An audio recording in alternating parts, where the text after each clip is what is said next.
Hey everybody, welcome back to History Student Reacts. Today we'll be watching War and Peace and War, 35 to 32 BCE by Historia Civilis. And yes, as the dates in that title suggest, we are going back to Rome. I enjoy all of Historia Civilis' content, his more modern stuff and his ancient stuff, but it is pretty exciting to get a return to ancient Roman history. You know, it's been a while since we've seen Roman history from Historia Civilis, and he's so good at it. I'm excited to get into this one. For those of you that need a bit of a refresher, we are basically going back into the Octavian versus Antony conflict. Now, what happened, Octavian is Caesar's heir after he dies, the second triumvirate is formed, Antony, Octavian, Lepidus, it's a pretty shaky alliance. There's some beef between the three, particularly between Octavian and Antony. Octavian defeats the sort of rebel pirate Sextus Pompeius, and Antony's doing his thing in the east, failing to invade Parthia, and turning his eastern provinces into a very Egyptian-dominated region. The triumvirate basically split the Roman Empire into three, and the three triumvirs got to rule each region sort of with unlimited authority. Not entirely, there were some limitations, but they're really ruling as dictators. And I think now we're really getting into some of that conflict between Octavian and Antony. I mean, that's what this is all heading to, and so I'm excited to get into this video. If you guys end up enjoying this one, I'd appreciate it if you would check out my Patreon, which is linked down below. And without any further ado, let's get into this reaction. Funky. The year was 35 BCE, and with the defeat of Sextus Pompeius, Octavian was the sort of pirate of the Mediterranean, finally unrivaled as the first man in Rome.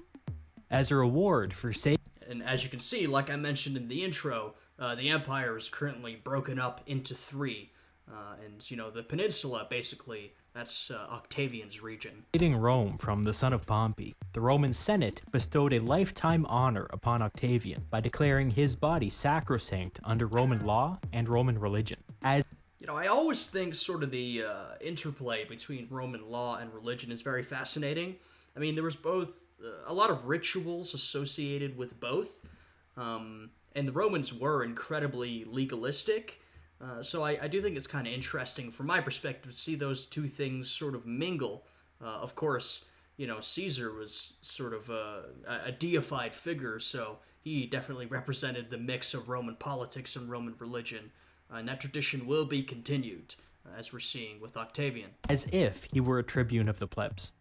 This meant that physically harming Octavian in any way was a religious violation and a death penalty offense. Wow. Real heads will remember that Octavian's adoptive father, Julius Caesar, had received the same honor. And, well, in that case it didn't really work out, but it was supposed to be a vote of confidence from the Senate.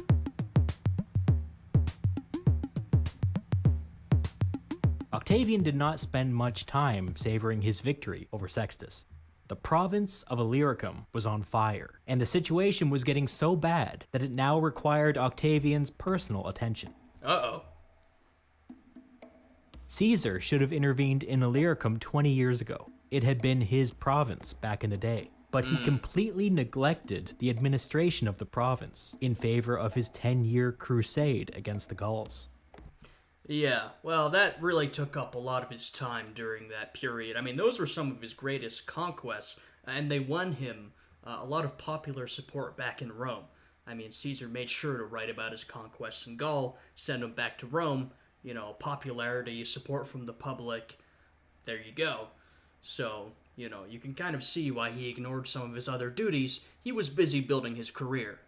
He had always intended to deal with Illyricum after Gaul, but then the Civil War happened, and then he had to go to Egypt, and then North Africa, and then... Yeah, and to be fair, following his time in Gaul, Caesar had quite a lot on his plate. Spain, and then he was killed. Illyricum was always next on the list, but Caesar never got around to it. Under 20 years of neglect, a lot had happened. By this time, the northern border was basically non-existent, just a line on the map. Invaders came and went as they pleased. The locals had more in common with the invaders than they did with the Romans, and so they routinely rose up in rebellion alongside the invasions. Apart from a handful of isolated Roman garrisons, Rome really lost the ability to impose their will upon the province. And again, this was all Caesar's fault. Things had deteriorated on his watch, and not only did he not do anything to help, but during their time of need, he actually pulled legions away from Illyricum for the Gallic campaigns. Oh, Caesar. Look, Caesar was a great man. He was very talented, but, Caesar's always looking out for his own career, building his own image. And so, if he thinks that going to help Illyricum isn't necessarily going to contribute to that, or it's not going to contribute to that as much as conquering Gaul will, then he's not going to do it. I mean, that is how you rise to the top, to be fair. So in 35 BCE, Octavian finally got around to addressing these problems. Just like with the campaign against the boat king Sextus Pompeius, his friend Agrippa was at his side. And, just like the campaign against the boat king Sextus Pompeius, his friend And Agrippa will continue to be at his side. Agrippa would do most of the work. Yeah, I mean, we've seen it before, and if we continue to follow the story of Octavian, if Historia Civilis continues to make these videos, then we will see that Agrippa will continue to be at Octavian's side, and at least in military matters, continue to do most of the work. But to be fair, I mean, they're a good duo, they do work well together. Octavian gets all the credit, which is sort of unfair, but, they work well together. Agrippa's Illyricum campaign began with a three-pronged offensive. An army that had gathered along Illyricum's Italian border would be split. One half, under Octavian, would strike northeast into the mountainous interior, and the other half, under Agrippa, would attack southeast, systematically attacking naval ports up and down the coast, which, with the recent instability, had mostly become the home to pirates. It is my belief that Agrippa assigned for himself the most important job. If Octavian faced setbacks in the north, that was fine. He could slow down, pull back, or wait for reinforcements. But the coast had to be made secure, so that Yeah, I mean, Agrippa is far better at this kind of thing. So, you want them both involved. Octavian, of course, wants to build his image too, but give Octavian the less important job. If it goes well, that's great, looks good for him. If it goes badly, hopefully it won't put the entire campaign in jeopardy, and give Agrippa the really important stuff, because, he's a lot more able to get it done. supplies could get in. Future success depended upon projecting power inland from the coast. If anything, Octavian's northern invasion was mostly a distraction to buy Agrippa some time. Agrippa's plan for the Illyricum campaign is what we would call today a combined land-sea assault. And Wow. what's special about it is that the Romans ordinarily did not think like this. Think about Antony's campaign against Parthia. His plan was to march into Parthia and win a battle. Yeah, this is some pretty advanced thinking here. I mean, this is some high-level strategy, also involving naval strategy. That's also pretty un-Roman. I mean, the Romans typically thought in terms of land armies, so Agrippa's really going above and beyond here, at least in the planning stage. Literally a one-dimensional strategy. Agrippa was different. His plan called for 3 separate but simultaneous operations across both land and sea, with each operation being broken up into smaller component parts that all Wow. supported each other. This is a good representation of how Agrippa thought. He conceived of military campaigns as being living systems that were constantly changing due to outside stimuli. These systems were too big and too complex to be controlled or even understood by one person. Under Agrippa, each part of the campaign independently had its own limited objectives. And, I mean, if you look at how he viewed this, I think he's exactly right. I also think, this is a very modern way of viewing things. Now, of course, there have been great generals and leaders throughout history, the entire span of history, who viewed warfare in a more complex way, of course. But I think in general, Agrippa is very much ahead of his time, He is really viewing the complexity here, and he's really looking at it in a far more modern manner than a lot of his contemporaries. That were designed to complement the rest of the system. Limited success in one area was never truly limited because the benefits would ripple throughout the rest of the campaign. This was not how men of Agrippa's generation thought. Right, Agrippa exactly. had a modern military mind.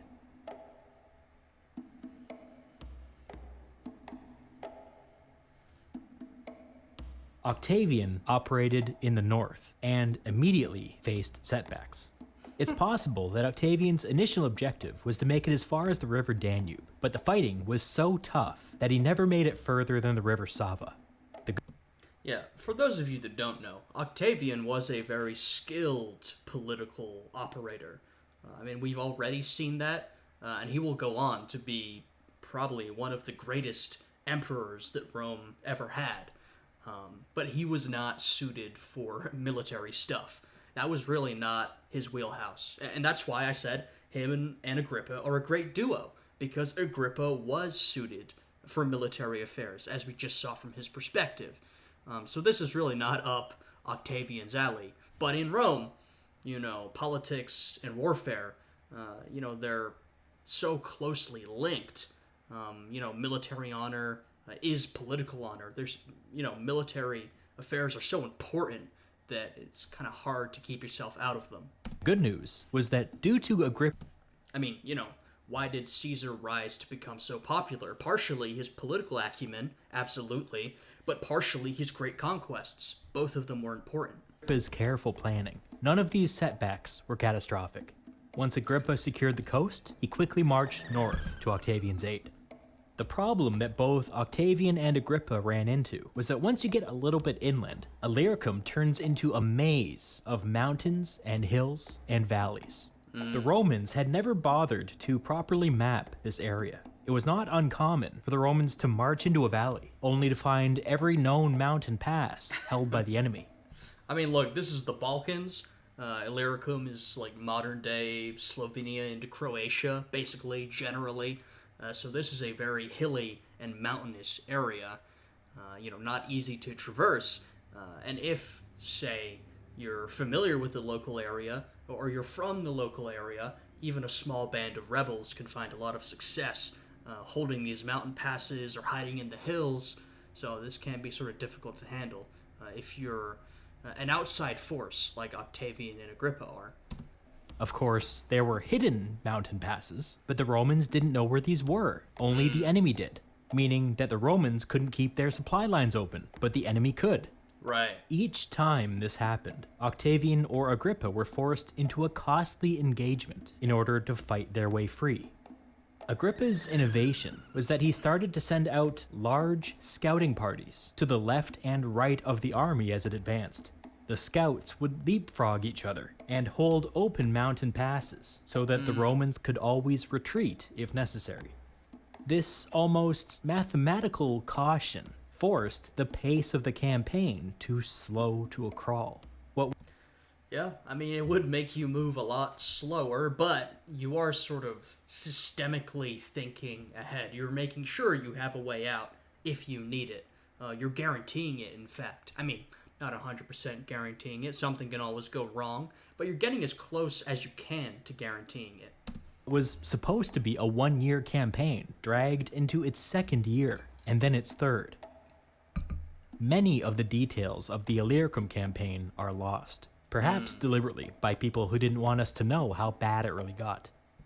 Yeah, we talked plenty of times before about sources in the ancient world. I've talked about how flawed sources can be, but here we come upon another issue, which is, compared to the modern era, which I study, our sources are so few and far between for ancient Roman history. Sometimes just no one was there to write it down, or even more likely, it's been lost throughout time. Or, as, this may be the case in this situation, it purposefully wasn't recorded because, it makes Octavian look bad. This is the other side of, Caesar always made sure to write down his accomplishments, inflate and exaggerate his accomplishments, and send them back to Rome, and save them for posterity so we know about them today. But if there was something more unflattering, and you're a Roman leader, general, politician, you might want to make sure that doesn't get written down and doesn't get passed on.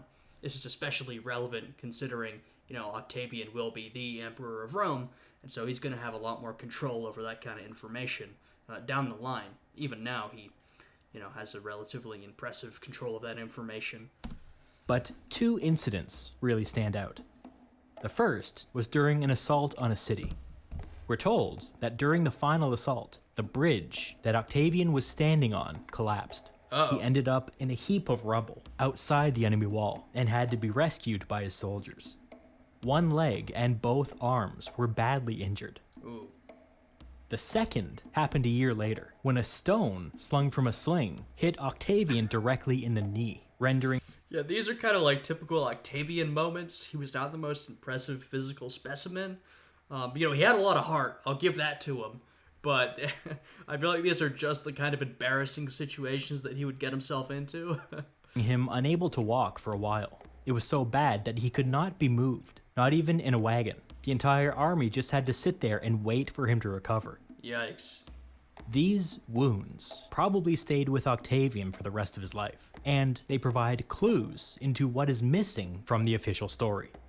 In both accounts, Octavian is painted in a sympathetic light, but it's noteworthy that the only good things they had to say about him is that he had 2 near-death experiences.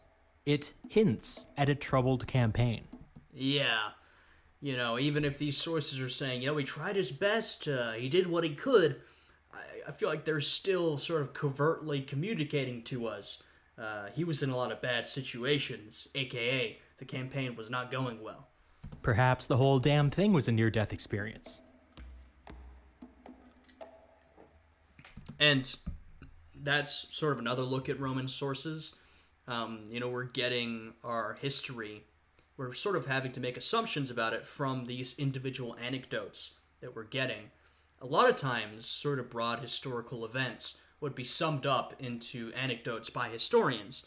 They would write about, Octavian getting hit in the knee, or Octavian falling off a bridge, or he did this, or Caesar did that, or this.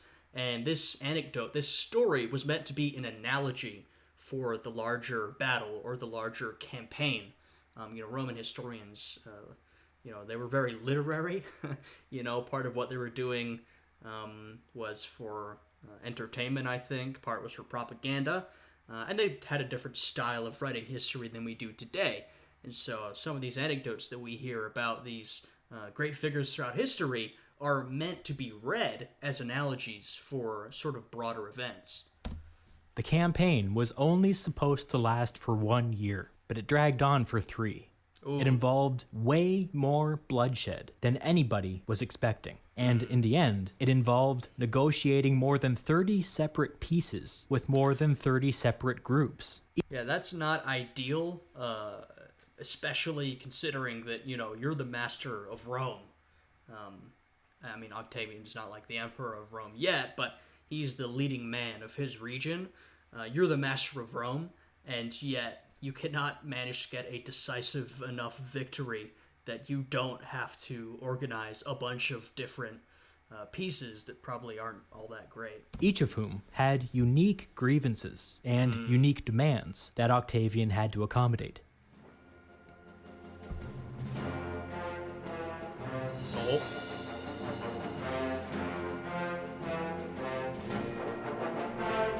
In 33 BCE, Octavian and Agrippa declared victory and I love the victorious return after the disastrous campaign. We saw Antony try to do the same thing with Parthia, so it's not unique to him, but it is kind of amusing. returned to Rome. The Senate awarded Octavian with a triumph for the campaign in Illyricum, course. but for They're giving out triumphs to everybody these days. political reasons, he decided to defer it to a later date. Another hint that it was a troubled campaign. Yeah, that is a big hint that it was a troubled campaign. Octavian doesn't even want to accept the triumph, or at least accept it right now. He just wants everybody to forget about it.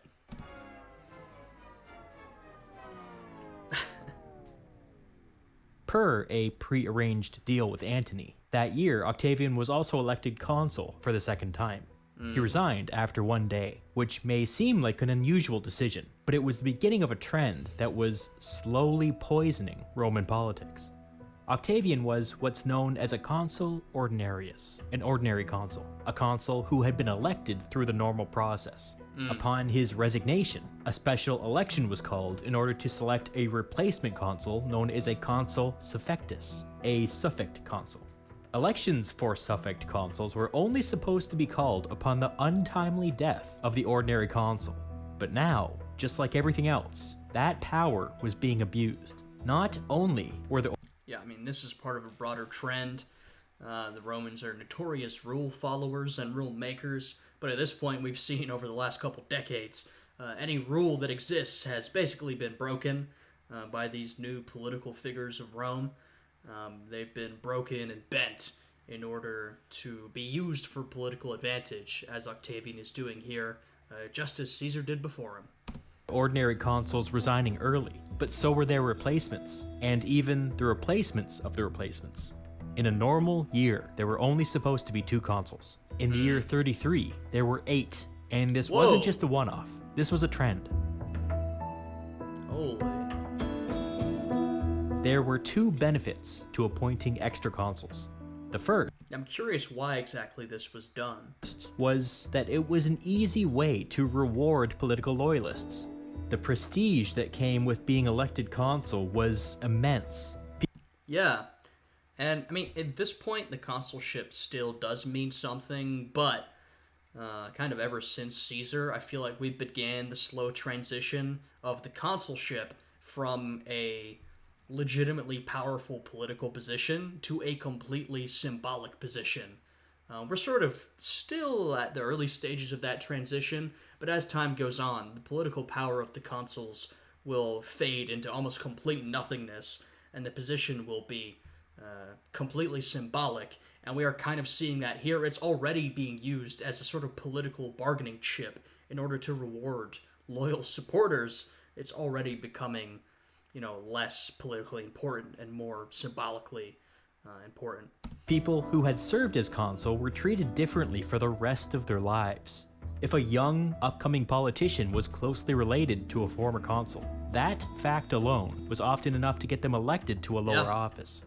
Yeah, it still retains some of that importance. And a note, that transition from the consulship, from a legitimately powerful position to a symbolic position, that's kind of the transition that all of Roman politics is going through ever since Caesar. Though it started before Caesar, we will see a lot of Roman institutions like the consulship or the Senate, become these mostly symbolic institutions that don't hold much real power.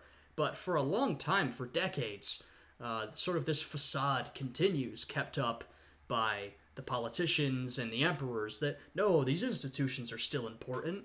The emperor isn't just in control of everything, but it's pretty clear to everybody what is happening.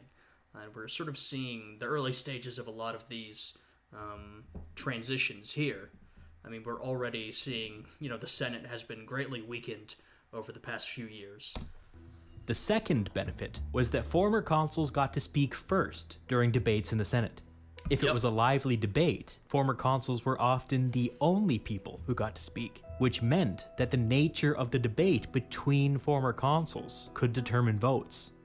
By having We've seen the benefits of this before. If you just think, if you have all these former consuls that are all your political allies, and they get to speak first, say you're sitting in the Senate, and the first 20 people to speak are all very influential figures, and they all side with Octavian. By the time you get to the 21st guy, he's far more likely to just agree with them. Or maybe the debate will even be over at that point. That's there's a lot of rhetorical power there.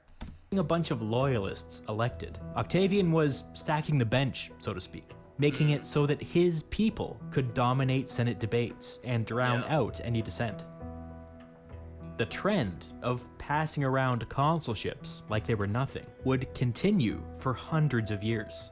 Yep. Make no mistake, the Roman political system had been crumbling for a long time, but this finally broke it beyond repair. The consul would become a mostly toothless administrative role. There you go. He's basically making the same points I just did about the decline of these institutions over time. They'd already been declining, and this was the continuation of that. And the real power within the Roman political system would flow elsewhere. Yeah. Yes, it would. And Octavian was a big part of that. I mean, Octavian, Augustus, the first emperor, he really sets the standards for what is to come. He's an extraordinarily important figure. He sets the precedents that will be followed in the future, and he's already doing that, even though he's not emperor. With the conclusion of the war in Illyricum, Octavian and Agrippa turned their focus to the situation in Rome. By 33 BCE, the vibes in Rome were abysmal. There had been a recession, a famine, and civil unrest.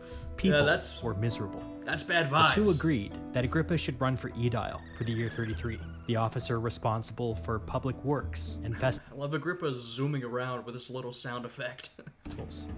He ran on a platform of cleaning up the city, both literally and metaphorically. And naturally, with Octavian's backing, he won. The problem facing the city was that for at least 30 years, Rome had been dominated by charismatic politicians who liked to run on big flashy promises at the expense of all the boring stuff. Now, Agrippa was going to inject some life into the city by tackling the boring stuff. Yay! The first on this list was the construction of a new aqueduct to bring additional water into the city, which he... Yeah, I mean, politics isn't all just these massive reform policies that, Caesar would suggest, or a lot of these figures. I'm going to do this and this and this, and I'm going to revolutionize this and blah, blah, blah. Sometimes it's just, basic administration, infrastructure, logistics. These are the sort of things we need to run a city effectively, and, more than that, to run an empire effectively. You need someone who's willing to do the administration, willing to do the boring stuff, and Agrippa's a talented guy. He named Aqua Julia in honor of his boss. Remember, Octavian officially went by the name of his adoptive father, Julius Caesar. Yeah, Octavian is just what we call him. He didn't call himself that. He went by Julius Caesar, and that would be another tradition that continued. The new aqueduct ran 22 kilometers up into the mountains, and when it was completed, it brought in, get ready for this number, 48 cubic kilometers of water per day. Whoa! What did he do with all this water? First, he flushed Rome's sewer system, which was not functioning properly, and leaking, and making the whole city stink. Disgusting. Once it was empty, he began some long-needed structural repairs. He then had the whole thing scrubbed clean, and put on a little publicity stunt, where he took a rowboat through the sewers of Rome to prove how clean it now was. Wow. I mean, this is all good stuff, and... hey, fair enough, make a publicity stunt out of it. I mean, this is a good thing, and you should be advertising that it is good. I mean, this is done by Agrippa, but this is building Octavian's reputation. Like I said, Octavian is a talented political operator. At times, he can be rather brutal, but he is very competent. He's very skilled. And so, make a big thing out of this. Show people, hey, we're cleaning up the city. We're getting you clean water. We're, cleaning the sewage out of everywhere, And people are, they're going to like that. What else did he do with the water?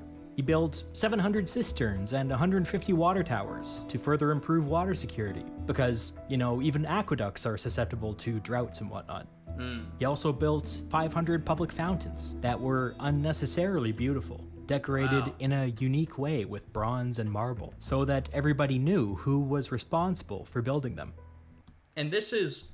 I don't know if this is actually the beginning of the tradition, but it sort of strikes me that this is something that a lot of other emperors would do as well. Building infrastructure, that was, a great achievement for many emperors. They would do these great infrastructure projects, aqueducts, temples, fountains, baths, whatever. And they would make sure everybody knew, hey, this was built by me. So that's a tradition that would continue on. I don't know if they were following the example of Octavian, probably, because most future emperors followed the example of Octavian, but that's sort of an interesting connection. When this project was done, virtually every household in Rome was only a short walk away from clean drinking water, which is a benchmark that most big industrial cities were still struggling to hit. That's incredible. That's incredible. For this time period, and for a long time after it. Up into the 20th century. Yeah, this is something that would not be widely achieved for, we're talking thousands of years, so this is an incredible accomplishment and an incredible nod to Roman administration. They really were incredibly impressive, more impressive than anything that would come for thousands of years afterwards. Agrippa expanded upon this theme of cleaning up the city by beginning construction of a massive public bath complex, and announced that all public baths would be free to use on basically every other day during his term as aedile. Nice. He even introduced the thing where the government would provide citizens with a free shave on public holidays. His whole program was aimed at pulling Rome out of its funk and making the city more beautiful, and we are told that he was remarkably successful. Agrippa's term as aedile was considered the greatest in living memory, possibly the greatest ever. In 1 year as a lowly aedile, he accomplished more than many of the consuls had over the preceding 30 years, and people never forgot it. How about that? We've already talked about how talented and competent Agrippa is. We've already seen proof, but here's some more proof. And good on Octavian for, having him as a second hand. And like I said, a lot of this credit goes back up to Octavian.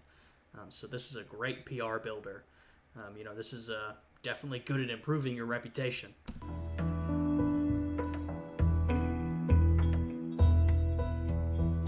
While all of this was going on, Octavian was turning his eye to the east. Okay, so we're getting back to what I talked about in the intro, which is that tension between Antony and Octavian. He set about deliberately and publicly worsening relations with Antony. He criticized Antony over the donations of Alexandria business, which was Antony's plan for a restructured Roman East, claiming that Antony had gone a little too Egyptian living over. Yeah, and Octavian would really harp on this point. Antony was close with Cleopatra. He had declared that her supposed son with Caesar was Caesar's real legitimate heir, and Antony had attempted a reorganization of the eastern provinces, basically around Egypt. Egypt would sort of be the center, and the Egyptian royals would sort of control the east as, vassals of Rome or something like that. But Octavian would really harp on the point that, wow, he's going pretty Egyptian. This doesn't seem very Roman to me. We should maybe be worried about him. Over there with Cleopatra. Octavian publicly teased Antony over his failed campaign against Parthia, which was a little close to home. Yeah. Antony publicly mused about Octavian's betrayal of their partner, Lepidus, which the third triumvir was also a little close to home. Octavian then commissioned and distributed a pamphlet that claimed to prove with 100% certainty that Caesarion, Caesar's child by Cleopatra, was not his true son. Antony responded by saying that he had seen Caesar acknowledge the boy as his son with his own eyes. Then things got personal. Octavian... obviously you can't prove either way that Caesarion was or was not Caesar's true son, but Caesar had acknowledged Octavian as his legitimate heir in his will, so, you can't really debate that. And called Antony a drunk. Antony called Octavian a gambling addict. Damn. Both accusations were true, by the way. Octavian shot back that the only reason Antony didn't like gambling was that he was cursed with an unlucky spirit. Wow, it's getting really personal now. They started with sort of each other's political failings, then they got into family drama, then insults. Now Octavian's saying Antony's cursed. We don't even see this in modern politics. This is a step too far. Which is honestly a hilarious way to insult somebody. It was also a little more subtle than it might seem. One of the stories that Julius Caesar liked to tell about himself was that he was almost supernaturally lucky. Octavian was saying, "I have my father's luck, and you don't." Antony shot back, making fun of Octavian for marrying his wife Livia when she was pregnant with another man's child. Ooh. Okay, that one's just straight up mean. It's getting real personal. At this point, Antony wrote to Octavian privately. In a miraculous turn of events, this letter was preserved in the Roman archives, and later Roman historians were able to reference it and pass its contents along to us. Disclaimer: I looked into it, and Antony's letter is written using the vulgar and low-class version of certain words, and so any faithful translation should be vulgar and low-class. Okay. A lot of translations don't do this. They use poetic or flowery language, but those translations are misleading, and the reason that they are misleading is that academics are a bunch of prudes. In the This is true. I think, I've seen this sort of thing before. We take language that was perhaps inappropriate or crude or whatever, and academics want to modernize it, which is fine. They want to help us understand it, but while doing that, they take away some of the crude or offensive language from the original. Hey, if it was crude and offensive, I want to hear that, I want it to be translated and modernized so I can understand how it actually was. So I appreciate Historia Civilis putting this out. In interest of accuracy, I'm going to use a few naughty words, and then in the interest of my own prudishness, I'm going to bleep them. Fair. This is It is also, by the way, amazing that we have this supposed primary source. I mean, that's pretty rare. Antony writing to Octavian. What's come over you? Is it that I'm f***ing the queen? But she isn't my wife, is she? It isn't as if it's something new, is it? Or has it actually been going on for 9 years now? Wow. What about you then? Is Livia the only woman you f***? Good luck to you if when you read this letter you haven't also f***ed Tertulla, or Tarantilla, or Rufala, or Salvia Tidsenia, or all of them. Oh my god. Does it really matter where and in whom you stick your I don't recall that part being included in the movie. Yeah, I mean, that was adequately shocking to hear that coming from Antony, one of these famous ancient figures. Pretty crazy, though. It is a reminder that, no matter how much time passes or how great some people seem, you gotta remember they are all people. At the end of the day, we're all pretty similar, and I think that's a good reminder of that. By the end of the year 33 BCE, the well had been sufficiently poisoned. Octavian and Antony were no longer on speaking terms. Yeah. They were in uncharted waters now.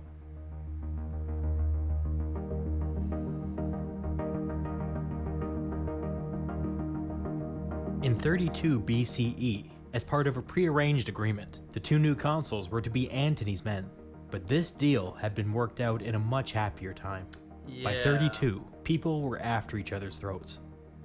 Yeah, I have a feeling that deal is not going to fly at this point, now that the tension is really greatly increased. First things introduced by the new consuls was legislation censuring Octavian for trying to provoke a war. Ooh. A friendly tribune of the plebs vetoed the bill, but the message was sent. Antony's political allies were coming for Octavian. Yep, I mean, clearly, but Octavian's actually there in the city, and so I'd say that gives him a big advantage in terms of political maneuvering. At the next Senate meeting, Octavian showed up flanked by veterans from the Illyricum Campaign, who, observers noted, were doing a poor job at concealing the daggers hidden in their clothing. Jesus. The assassination of Julius Caesar was still fresh in the minds of Rome's political elite, even after all these years. That evening, the two newly elected consuls fled the city of Rome and joined Antony out east. Yeah, I mean, fair enough. We've seen the violence in Roman politics heating up for a long time, and, with everybody having Caesar's assassination in mind, I would also be careful. Two, this is what I'm saying, Octavian's actually there in the city. He has a much firmer control of the situation than Antony does, and his political operatives, if they feel threatened or in danger, well, they're going to flee back east to Antony, which is good for them, fair enough, protect yourselves, but that just further lessens Antony's control, his political control, in the city. Approximately 1/3 of the Senate followed them. Oh, wow. This was probably an unexpected setback for Octavian. It's unexpected to me. I didn't think so many of them would leave. Many have guessed that he would not have made such an open threat if he had known that he would split the Senate. Perhaps he was not as popular as he thought. Clearly. New elections were called to replace the consuls who had fled, and surprise, surprise, Octavian's candidates won. The new consuls and the remaining senators then agreed to strip Antony of all his formal powers, including his scheduled term as consul. Well, there you go. Now they're really, they've already been getting each other's throats. Now we're starting with, I strip you of powers. No, I strip you, and, soon it devolves into open warfare, but we're not there yet. It was to begin next year.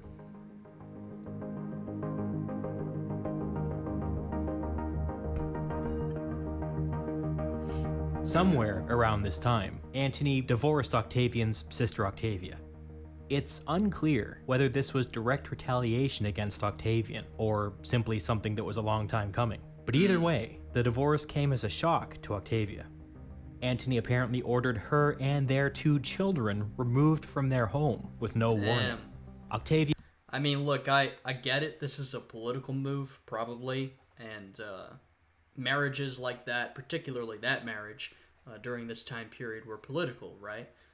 And so, you start your marriage for a political reason, you can end it for a political reason, but damn, getting removed from your house with your children, that's pretty brutal.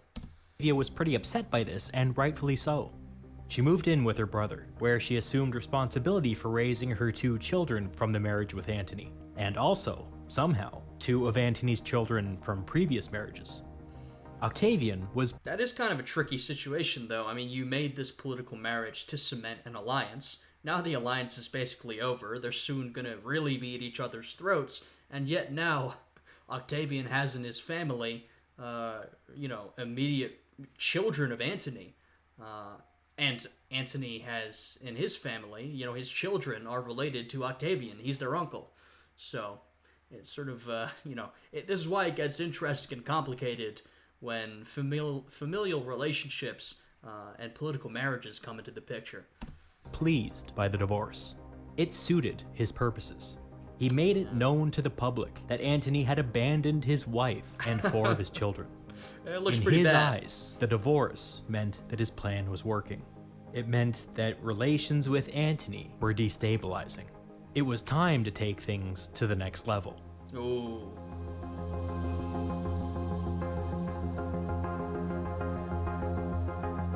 I'm ready to see this ramp In the summer up. of 32, Octavian got a tip from one of Antony's former allies that he might find the contents of Antony's will interesting. The man claimed to have served as witness the last time Antony had it updated. Okay. Wealthy Romans kept their wills in the temple to Vesta in the center of Rome. Vesta was the goddess of the hearth, and the priestesses sworn to Vesta, known as the Vestal Virgins, were entrusted with tending to the sacred fire in the center of Rome, which could never be allowed to go out. The Vestal Virgins were considered some of the highest status and most trustworthy religious figures in Rome. Yeah, that is a familiar name. I wonder if the fire ever did go out. Look, I do trust their ability to keep a fire going, but you gotta think, there must have been, some point at which something, maybe a disaster was going on or something, and the fire went out. There probably is, I'm just unaware. Maybe some of you guys know. Or maybe not. Maybe they really did keep it going for, until the whole thing ended. Simply laying eyes on a Vestal Virgin was considered good luck. Harming one meant instant death. Yeah. This reputation was enough for wealthy Romans to entrust them with their wills, which were to be kept closely guarded and only opened upon the wealthy Roman's death. So it seemed, from what we're setting up, it seems like Octavian is about to break another one of Rome's traditions/rules. This time a religious one, though, as we said, the religious and political rules and restrictions are tied together. Seems like he's about to go against this and try to get into Antony's will. 1, before he's dead, and 2, without permission. When Octavian learned that there was something interesting in Antony's will, he marched into the Temple of Vesta and demanded to see it. Ooh. The Vestal Virgin. See, that's not even tactfully. That's, maybe not a great move for your popularity, but if you really have to see this will, there you go. Maybe you could have sort of done it under the table a little bit. Virgins were honor-bound to protect the will, and so they refused.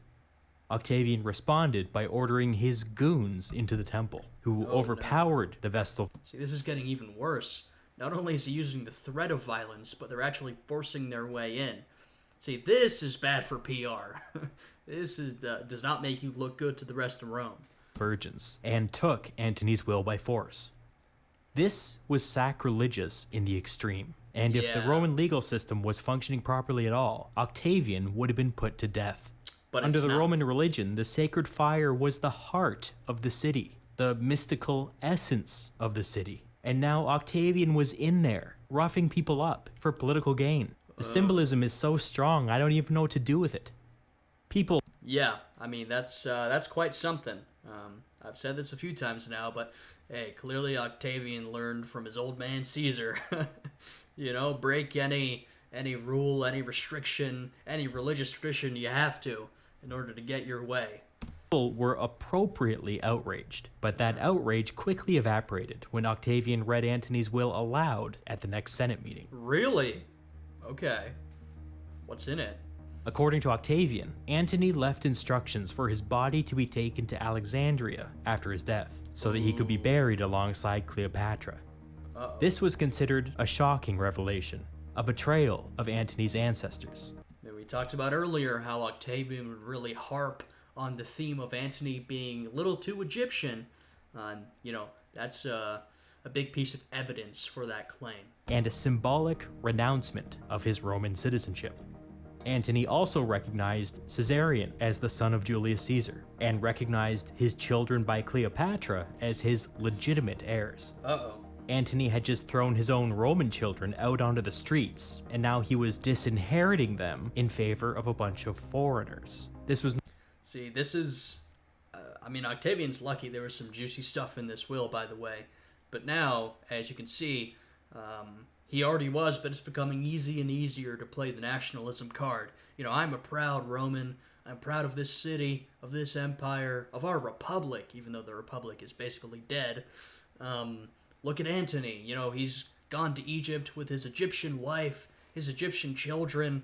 You know, he wants to, you know, he wants to live in Egypt. He wants to be an Egyptian. Is he even Roman at this point?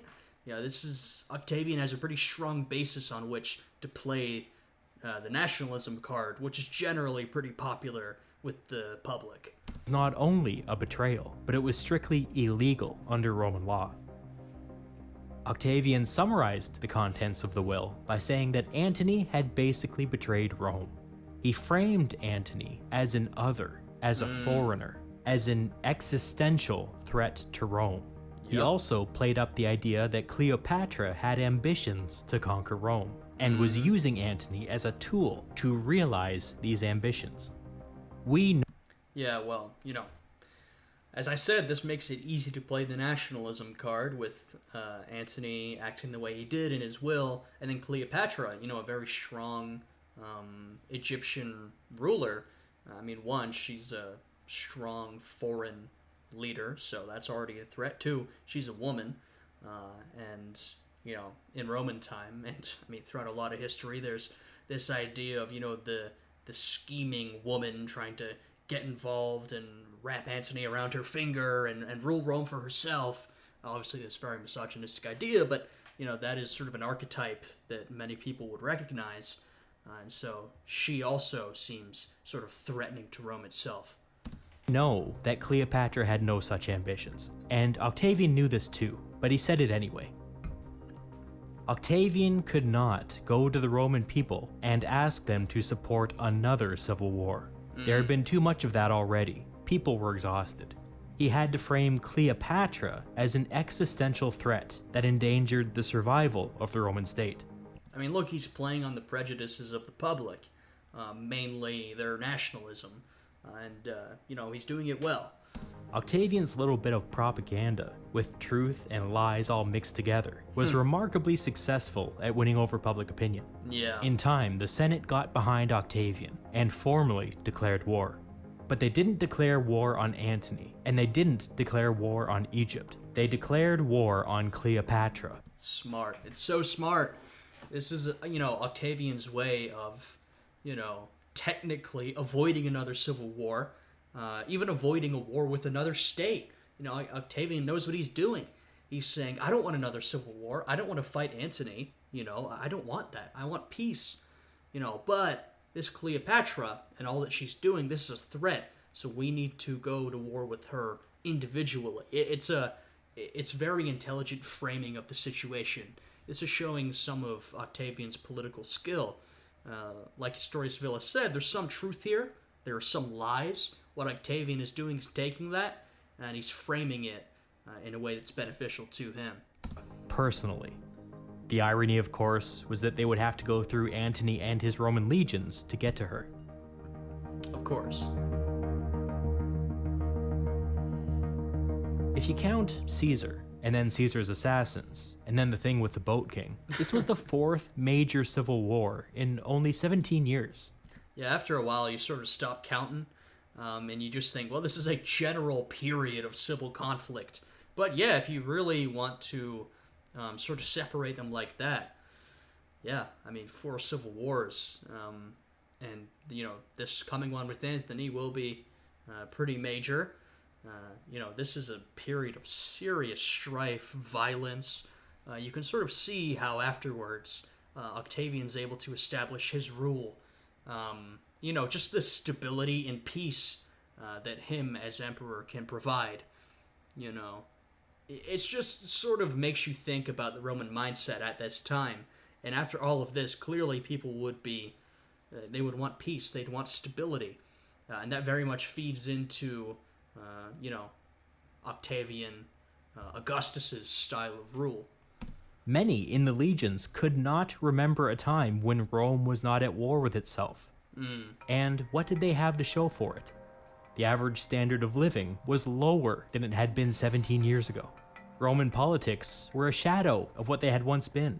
The capital city of the most powerful empire in the Mediterranean could not reliably keep its citizens housed or fed. Not great. To the average person, it felt like Rome was on the decline, and that the entire system was just one wrong step away from complete collapse. I mean, yeah, the Republic has been collapsing, would completely collapse, and the Empire would be birthed from it. So in one sense, they are right. In another sense, looking at it now, they had hundreds of years of greatness ahead of them.